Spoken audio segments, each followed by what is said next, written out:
किस पाप के कारण एक स्त्री 7 जन्मों के लिए विधवा हो जाती है। प्रिय श्रोताओं, आज मैं आपको एक ऐसी स्त्री की अद्भुत और शिक्षाप्रद कथा सुनाने जा रहा हूं, जिसने अपने कर्मों के फलस्वरूप 7 जन्मों तक विधवा होने का दुख सहा। ये कथा न केवल हमें कर्मों के महत्व को समझाती है, बल्कि यह भी सिखाती है कि सच्ची भक्ति और पश्चाताप से हम अपने पापों से मुक्त हो सकते हैं। तो आइए इस कथा में डूबकर हम सभी सीखें और प्रेरणा लें।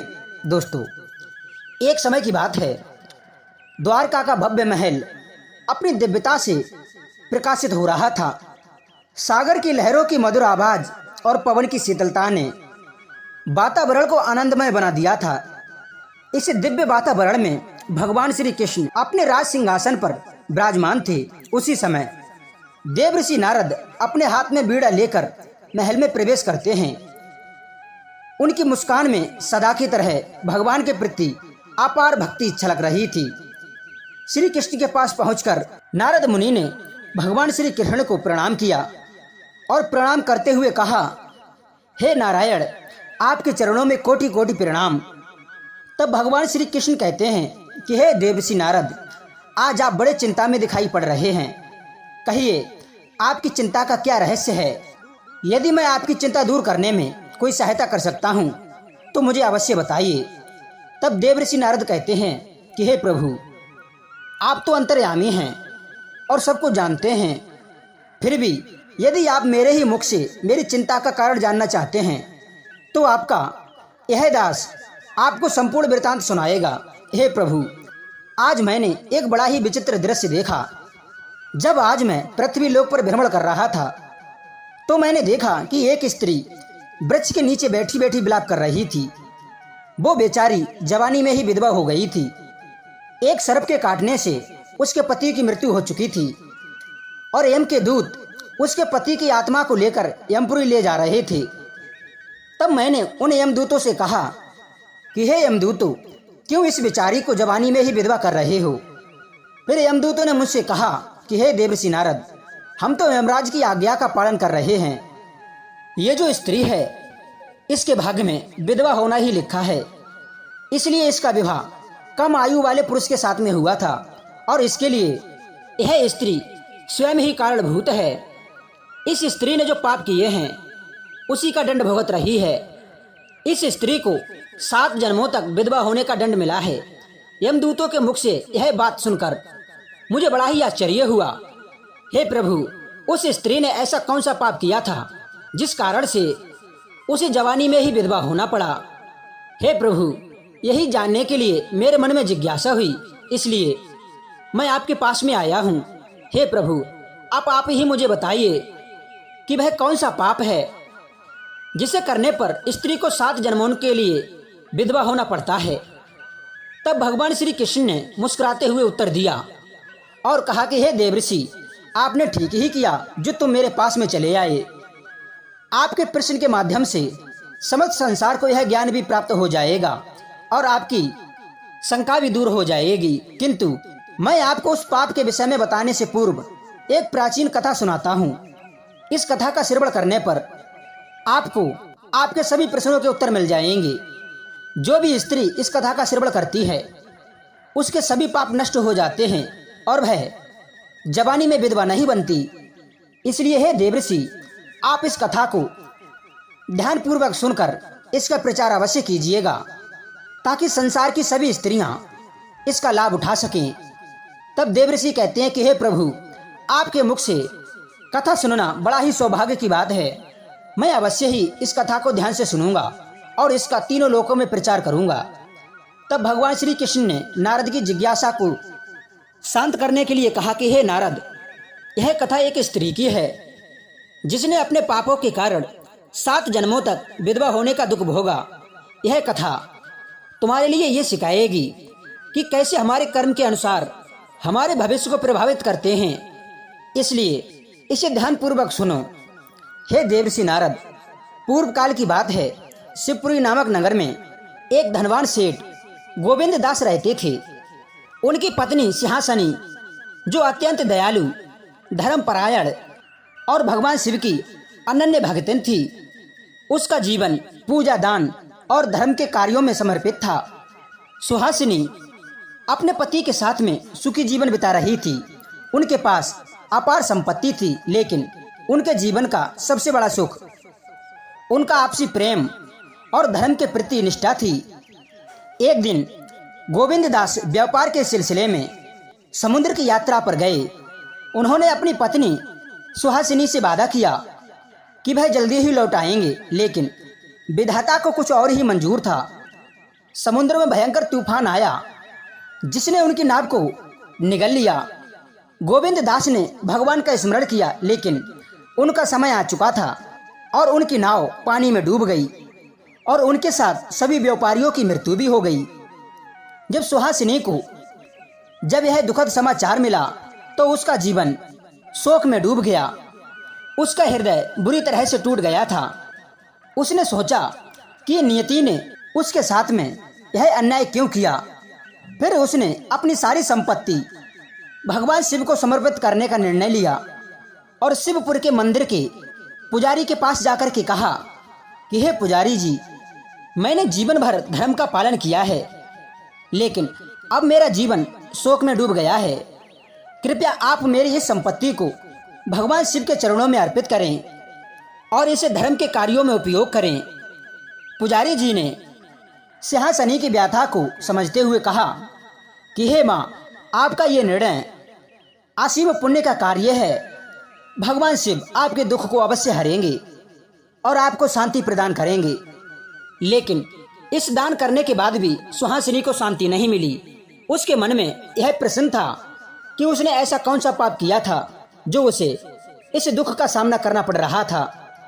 तभी उसने सुना कि महान ऋषि भार्गव्य हैं जो दिव्य ज्ञान और योग बल के धनी हैं और वो एक पास के ही वन में रहते हैं जहाँ पर वो तपस्या कर रहे हैं। फिर उसने निश्चय किया कि वह उनसे मिलकर अपने दुख का कारण पूछेगी। इतना सोचकर वह ऋषि के आश्रम की ओर निकल पड़ी। सुहासिनी ने ऋषि भार्गव के आश्रम में जाकर उनके चरणों में प्रणाम किया और अपनी पीड़ा प्रकट की। उसकी आंखों में आंसू थे और उसका हृदय पीड़ा से भरा हुआ था। सुहासिनी ने ऋषि भार्गव से कहा कि हे ऋषिवर, मैंने जीवन में कोई पाप नहीं किया, सदैव धर्म का पालन किया है और भगवान शिव की भक्ति की है। मैंने अपना सारा जीवन भगवान शिव की भक्ति में बिता दिया, फिर भी मेरे पति की इतनी जल्दी मृत्यु कैसे हो गई? अभी तो मेरे लिए संतान भी नहीं हुई और मेरे पति मुझे छोड़कर परलोक चले गए। हे ऋषिवर, आखिर किस पाप के कारण मुझे विधवा होना पड़ा? कृपया मुझे स्पष्ट बताइए कि मेरे साथ ऐसा क्यों हुआ। ऋषि भार्गव ने उसकी बात ध्यान से सुनी और कहा कि हे पुत्री, मनुष्य के साथ जो कुछ भी होता है वह उसके भाग्य के अनुसार ही होता है। उसके भाग्य में जो लिखा होता है वही उसके साथ होता है, उसे कोई बदल नहीं सकता। किंतु तुमने पूछा है, इसलिए मैं तुम्हारे लिए पूर्व जन्म के रहस्यों के बारे में पता करके तुम्हें बताता हूँ। मैं योग बल की शक्ति से तुम्हारे पूर्व जन्मों का इतिहास जानने का प्रयास करता हूँ। फिर ऋषि भार्गव ने अपनी आंखें बंद की और ध्यान लगाकर देखा और कुछ समय बाद उन्होंने अपनी आंखें खोली और बोले कि हे पुत्री, तुम्हारे पिछले जन्मों में कुछ ऐसे कर्म थे जिनके कारण तुम्हें इस जीवन में यह दुख भोगना पड़ रहा है। मैं तुम्हारे लिए उन सभी जन्मों की कथा सुनाता हूँ जिससे तुम्हें अपने वर्तमान दुख का कारण समझ में आ जाएगा। तब सुहासिनी बोली कि हे मुनिवर, कृपया मुझे मेरे पूर्व जन्मों की कथा अवश्य सुनाइएगा, मैं ये जानने के लिए बहुत उत्सुक हूँ। फिर ऋषि भार्गव कहते हैं कि हे पुत्री, तुम्हारा पहला जन्म सुचिनगर नामक गांव में हुआ था। उस समय तुम्हारा नाम उत्तरा था और तुम एक विद्वान ब्राह्मण के परिवार में जन्मी थी और तुमने धर्मपथिक नामक ब्राह्मण से विवाह किया था जो कि वेदों के ज्ञाता और धर्म के प्रति अटिंग थे। तुम्हारा जीवन सुखमय था और तुमने अपने पति के साथ मिलकर धर्म के अनेक कार्य किए, लेकिन एक दिन धर्मपथिक वन से सामग्री लाने के लिए जब वन की ओर गए तभी उस वन में आकाशीय बिजली गिरने के कारण आग लग गई। तब वे उस बनी में लगी हुई अग्नि में गिर गए और अग्नि के चलते उनकी मृत्यु हो गई। तुमने इस जीवन में भी धर्म का पालन किया और विधवा होकर भगवान की सेवा में लीन हो गईं।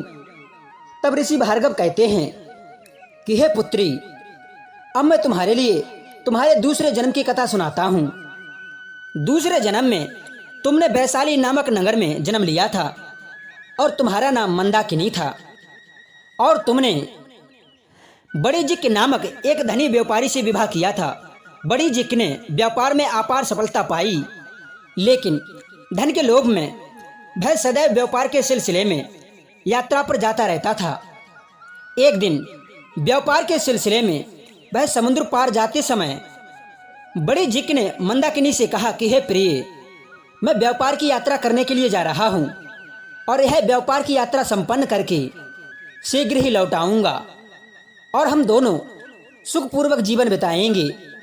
मंदाकिनी ने उसे विदा करते हुए कहा कि हे स्वामी, मैं आपकी कुशलता के लिए भगवान से प्रार्थना करती हूँ कि आप जल्दी लौट आइए। लेकिन जब वो यात्रा के लिए समुद्र में निकला तो उसकी नाव सागर में भयंकर तूफान में फंस गई और वो वहीं पर मारा गया। तुमने इस जीवन में भी धर्म का पालन किया और विधवा रहकर भगवान की भक्ति की।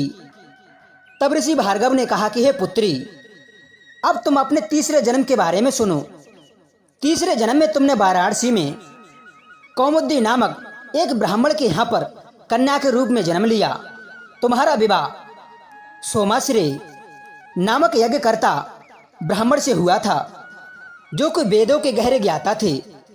तुम्हारा जीवन सुखमय था, लेकिन एक दिन यज्ञ के दौरान सोमाश्रेय को अचानक हृदय आघात हुआ और उनकी मृत्यु हो गई। और मृत्यु से पूर्व सोमाश्रेय ने अंतिम समय में कौमुदी से कहा कि हे प्रिय, मैं जानता हूँ कि मेरा समय आ गया है, लेकिन तुम्हें धैर्य रखना होगा और तुम्हारे लिए धर्म के मार्ग पर चलते रहना चाहिए। कौमुदी ने रोते हुए कहा कि हे स्वामी, मैं आपके बिना ये जीवन कैसे जीऊंगी, लेकिन मैं आपके निर्देशों का पालन अवश्य करूंगी। मैं कभी भी धर्म का मार्ग नहीं छोड़ूंगी। तब ऋषि भार्गव कहते हैं कि हे पुत्री, इस प्रकार से तुमने इस जन्म में भी धर्म का पालन किया और विधवा होकर भगवान की सेवा में लीन हो गईं। ऋषि भार्गव ने कहा कि हे पुत्री, अब तुम अपने चौथे जन्म के बारे में सुनो। चौथे जन्म में तुमने हस्तिनापुर के पास एक नगर में एक क्षत्रिय पति के आदेशों का अनुसरण किया। वो क्षत्रिय पति बहुत ही बलशाली और बुद्धिमान था। एक दिन जब वह युद्ध में जा रहा था तो वो तुमसे कहकर गया था कि देखो प्रिय, यदि इस बीच में कोई घटना घटती है तो तुम शोक मत करना, बल्कि भगवान की सेवा समझकर तुम उसे सहन करना और हमेशा धर्म के मार्ग पर चलना। जब चौथे जन्म में तुम्हारा पति युद्ध लड़ने के लिए गया तो वह युद्ध में वीर गति को प्राप्त हुआ और इसी बीच आप चौथे जन्म में भी विधवा हो गईं और धर्म का पालन किया। धर्म का पालन करते हुए तुमने विधवा जीवन जिया। हे पुत्री, अब मैं तुम्हें बताता हूँ तुम्हारे पांचवें जन्म के बारे में। पांचवें जन्म में तुमने शशि प्रभा नामक एक तपस्वी के रूप में जन्म लिया। तुमने विश्वशर्मा नामक एक ऋषि से विवाह किया था, जो कि तप और साधना में लीन रहते थे। तुम्हारा जीवन धर्म और तपस्या में बीत रहा था, लेकिन एक दिन जब तुम्हारे पति ध्यान अवस्था में बैठे थे, तभी एक विषैले सर्प ने उन्हें आकर के रस लिया और उनकी मृत्यु हो गई। तुमने इस जीवन में भी विधवा रहकर तप और धर्म का पालन किया। उन ऋषि ने अंतिम समय में शशि प्रभा से कहा कि हे प्रिय, मेरी तपस्या अब समाप्त हो गई है। तुमने सदैव ही मेरा साथ दिया और मेरी तपस्या में सहयोग किया। मैं तुमसे आग्रह करता हूँ कि तुम इसी प्रकार से धर्म का पालन करती रहना। शशि प्रभा ने आंखों में आंसुओं को भरकर कहा कि हे ऋषिवर, आपके बिना तो ये तपस्या का मार्ग बहुत ही कठिन होगा, लेकिन मैं आपके निर्देशों का पालन अवश्य करूंगी। तब ऋषि भार्गव कहते हैं कि हे पुत्री, अब मैं तुम्हारे लिए तुम्हारे छठे जन्म के बारे में सुनाता हूँ। छठे जन्म में तुमने अयोध्या के एक व्यापारी परिवार में सुंदरी के रूप में जन्म लिया। तुम्हारा विवाह वसुदेवक नामक एक व्यापारी से हुआ था, जो व्यापार में अत्यंत सफल थे। तुम्हारा जीवन सुखमय था, लेकिन एक दिन वसुदेव का रथ एक गहरे गड्ढे में गिर गया और उसकी मृत्यु हो गई। तुमने इस जीवन में भी विधवा होकर भगवान की भक्ति की और धर्म का पालन किया। ऋषि भार्गव ने कहा कि हे पुत्री, अब मैंने तुम्हें तुम्हारे 6 जन्मों के भविष्य में बताया है। अब मैं तुम्हारे लिए तुम्हारे उस जन्म के बारे में बताता हूँ जो जन्म इन 6 जन्मों से पहले हुआ था। उस जन्म में तुमने एक ऐसा पाप किया था जिस कारण से तुम्हें 7 जन्मों तक विधवा होना पड़ा। इसलिए अब उस जन्म का वृतांत तुम ध्यान से सुनो। तब ऋषि भार्गव ने कहना शुरू किया कि हे पुत्री, तुम्हारे उस जन्म में तुम अवंतिका नामक एक नगर में एक व्यापारी की बेटी थी। तुम्हारा नाम बासंती था। बासंती अत्यंत सुंदर थी, लेकिन उसकी सुंदरता के साथ साथ उसमें अहंकार, लालच और कठोरता भी थी। उसने कभी भी धर्म और मर्यादा का पालन नहीं किया और सदैव अपने सुख और इच्छाओं को पूरा करने में लगी रही। हे पुत्री, तुम इस बासंती की कथा को ध्यानपूर्वक सुनो। फिर होता क्या है, बासंती के पिता ने उसका विवाह एक अत्यंत गुणवान और सदाचार युवक धर्मपाल के साथ में कर दिया। धर्मपाल सत्यवादी, दयालु और भगवान के अनन्य भक्त थे। वो सदैव ही बासंती का सम्मान करते और उसे सुखी रखने का प्रयास करते थे। लेकिन बासंती को उनका यह धार्मिक और सरल स्वभाव पसंद नहीं था। वो हमेशा उनसे असंतुष्ट रहती थी और उनका अपमान करती रहती थी। एक दिन बासंती ने धर्मपाल से क्रोधित होकर कहा, तुम्हारी धार्मिकता और सादगी मुझे बिल्कुल भी पसंद नहीं है। ना तो तुम्हारे पास में धन है और ना ही मुझे वो सुख दे पाते हो जिसकी मैं हकदार हूँ। मैं इस निराश जीवन से तंग आ चुकी हूँ। तब धर्मपाल ने शांत स्वर में उत्तर दिया कि हे बासंती, धन और सुख सुविधाएं जीवन का सार नहीं है। सच्चा सुख तो धर्म और सत्य के मार्ग पर चलने से मिलता है। मैं तुम्हारे लिए संसारिक सुख देने में भले ही असफल हूँ, लेकिन मैं तुम्हारे प्रति सच्चा समर्पित हूँ। लेकिन बासंती ने उनकी बातों को अनसुना कर दिया और अपने मन में उनके प्रति और भी कठोरता भर ली। फिर उसके बाद में बासंती की मुलाकात एक धनी युवक विक्रम से हुई। विक्रम अपने धन और ऐश्वर्य के लिए प्रसिद्ध था, लेकिन उसका चरित्र दूषित था। बासंती विक्रम के धन और शानो शौकत से प्रभावित होकर उसके प्रति आकर्षित हो गई। फिर एक दिन बासंती ने अपने पति धर्मपाल से कठोरता के साथ में कहा, अब मैं तुम्हारे साथ में एक पल और नहीं रह सकती। मैं अपना जीवन विक्रम के साथ में बिताना चाहती हूँ, जहाँ मेरे लिए वो सब कुछ मिलेगा जो मैं चाहती हूँ। तब धर्मपाल ने दुखी होकर कहा कि हे बासंती, तुम जो कर रही हो वो धर्म और मर्यादा के विरुद्ध है। तुम्हारा यह कदम तुम्हारे लिए और हमारे लिए दोनों के लिए विनाशकारी होगा। मैं तुमसे प्रार्थना करता हूँ कि तुम इस पथ पर ना जाओ। श्रोताओं, लेकिन बासंती ने उसकी बातों को तुच्छ समझा और विक्रम के साथ में भाग गई। उसने धर्म, समाज और अपने कर्तव्यों की परवाह किए बिना अपने सुख के लिए यह कदम उठा दिया। अब तो बासंती विक्रम के साथ में उसके आलीशान घर में निवास करने लगी। लेकिन जो विक्रम था वो बासंती से प्रेम नहीं करता था, वह तो केवल उसका उपभोग करना चाहता था। उसने बासंती की मूर्खता का फायदा उठाते हुए उसके साथ में अनेकों बार संबंध बनाया, किंतु बासंती ये नहीं जानती थी कि विक्रम केवल उसका उपभोग कर रहा है।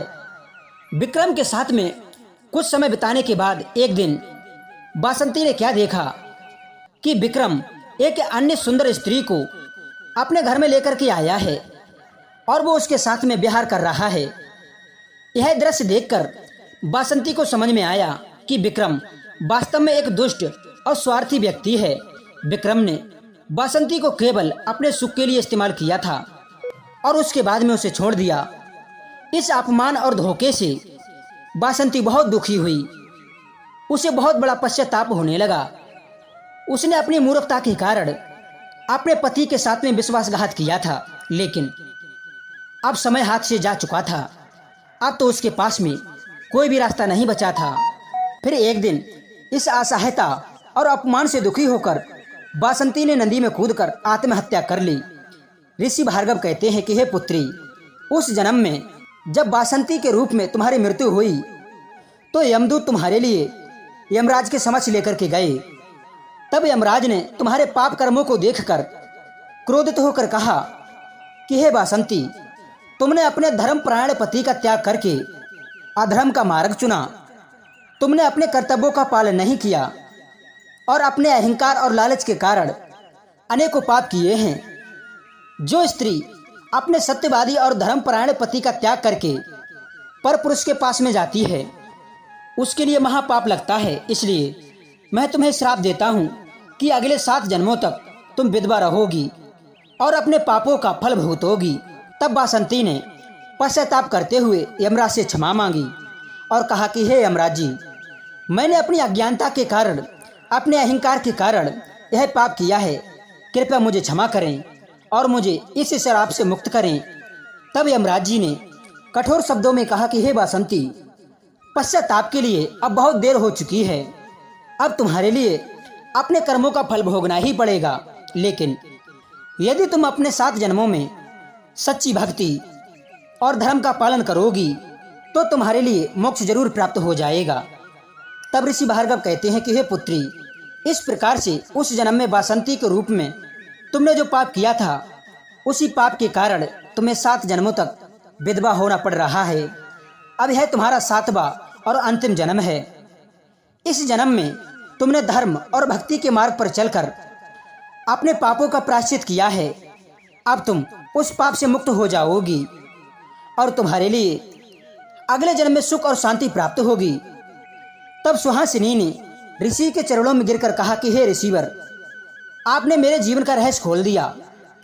अब मैं इस जीवन में भगवान शिव की भक्ति में और भी अधिक गहराई से डूब जाऊंगी। उसके बाद में ऋषि भार्गव ने सुहासिनी के मंगल की कामना करते हुए उसे आशीर्वाद दिया और कहा कि हे पुत्री, तुमने इन 7 जन्मों में कोई पाप नहीं किया है। तुमने सदा ही पुण्य के काम किए हैं, इसलिए अब तुम्हारा कल्याण ही होगा। उसके बाद में सुहासिनी ऋषि के आश्रम से लौटकर अपने घर पर आ गई। ऋषि भार्गव के आश्रम से लौटने के बाद सुहासिनी का जीवन पूरी तरह से बदल गया। अब वह अपने जीवन के हर क्षण को भगवान शिव की भक्ति और धर्म के कार्यों में समर्पित करने लगी। हृदय शांत था और उसने अपने जीवन में मिलने वाले दुखों को भगवान का प्रसाद मानकर स्वीकार कर लिया। अब वह जान चुकी थी कि उसके पिछले जन्मों के पापों का फल ही उसे इस जन्म में भोगना पड़ा था, लेकिन अब उसे मुक्ति की प्राप्ति होने वाली है। शिवपुर के लोग सुहासिनी की भक्ति, धर्म निष्ठा की सराहना करते थे। उसने अपने जीवन का हर क्षण दान, सेवा और भक्ति में लगा दिया। धीरे धीरे उसके शारीरिक जीवन की अंतिम घड़ियां भी नजदीक आ पहुंची। उसने अपने अंतिम समय में भी भगवान शिव का स्मरण किया और उनके चरणों में अपने जीवन को समर्पित किया। और सुहासिनी ने अपने अंतिम क्षणों में अपने आसपास के लोगों से कहा कि हे मेरे प्रियजनों, कि मैंने अपने जीवन में जो कुछ भी सीखा वो यही है कि धर्म और सत्य का मार्ग ही सही मार्ग है। भगवान शिव की कृपा से मुझे इस जीवन में अपने पापों का प्रायश्चित करने का अवसर मिला। मैं आप सभी से यही आग्रह करती हूँ कि आप लोग भी अपने जीवन में धर्म का पालन करें और भगवान की भक्ति में लीन रहें। और फिर भगवान शिव के नाम का उच्चारण करते हुए सुहासिनी ने इस संसार से विदा ली। जैसे ही उसका जीवन समाप्त हुआ तो उसकी आत्मा एक दिव्य प्रकाश में विलीन हो गई और उसके लिए मोक्ष की प्राप्ति हुई। उसके पिछले जन्मों के सारे पाप समाप्त हो गए। उसके पिछले जन्मों के सारे पाप समाप्त हो गए और फिर वह अपनी आत्मा की शांति के लिए भगवान शिव के परम धाम में स्थान प्राप्त कर गई। तब कथा समाप्त करते हुए भगवान श्री कृष्ण ने नारद से कहा कि हे देवऋषि, ये कथा इस बात का प्रमाण है कि मनुष्यों को उनके कर्मों का फल अवश्य ही भुगतना पड़ता है, लेकिन धर्म और भक्ति मनुष्य को मुक्ति की ओर ले जा सकती है। सुहासिनी ने अपने पापों का प्रायश्चित कर लिया, अब वह अपने अगले जन्म में सुख और शांति प्राप्त करेगी। तब नारद मुनि ने भगवान कृष्ण के चरणों में सिर झुकाकर कहा कि हे माधव, आपकी कथा से मुझे महान प्रेरणा प्राप्त हुई है। मैं इस कथा को तीनों लोकों में सुनाकर इसका प्रचार करूंगा।